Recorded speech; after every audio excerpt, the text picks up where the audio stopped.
Alright, you guys, today we're going to check out some really cool Asian fonts, and I picked 12 of them. And I'm going to start with some sans serif types, and this one would be the Source Han Sans Japanese. Here you have the full font family all the way from thin to heavy, actually, which is this one.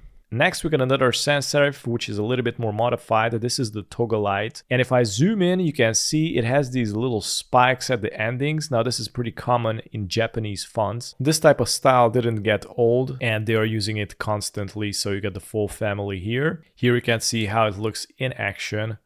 Next is the Tojibara. I don't know how it's pronounced, but this is also really interesting. It's spiky, it has a brush feel to it, and of course it's more artistic looking. And it works really nice with a Chinese traditional font, and this is how it looks with the Japanese. Talking about sharp edges, we're going to go into the opposite direction. This one has dots at the end of the symbols, which makes it look really interesting, but really attractive at the same time. So I'm going to try it out with some Japanese first. Actually, this is Japanese, but this is the panter.vis in Japanese. And this is the panter.vis in Chinese traditional. I think they look great with these dots. And then next we're gonna go to something more serif looking, aka a little bit more brush serif looking. I mean, it's like a combination in between. This is the Source Han Serifs Japanese Subset. It has these brush strokes. Basically, it's this classic style, refined, and it looks really nice. So it has the full font family from all the way to extra light to heavy. It has a really good weight and contrast to it. Talking about the classics, now we're going to get into some fonts with brushes.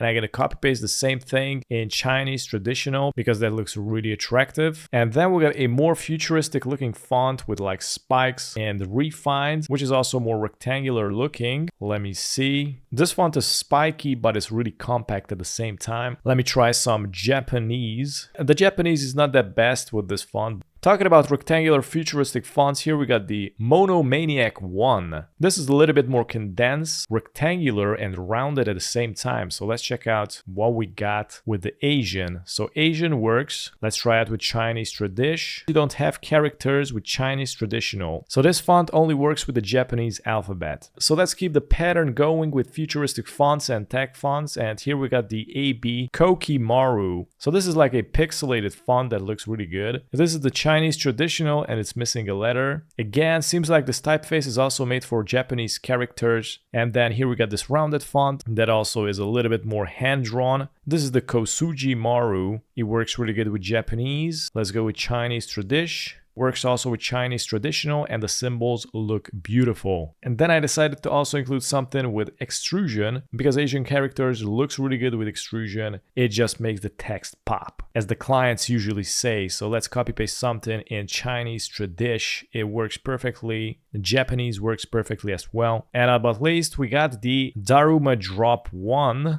This is also a rectangular looking font, but it's grungy. So let's check it out. Japanese, great. Chinese tradition, doesn't work.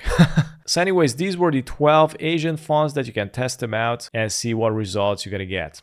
Thanks for watching.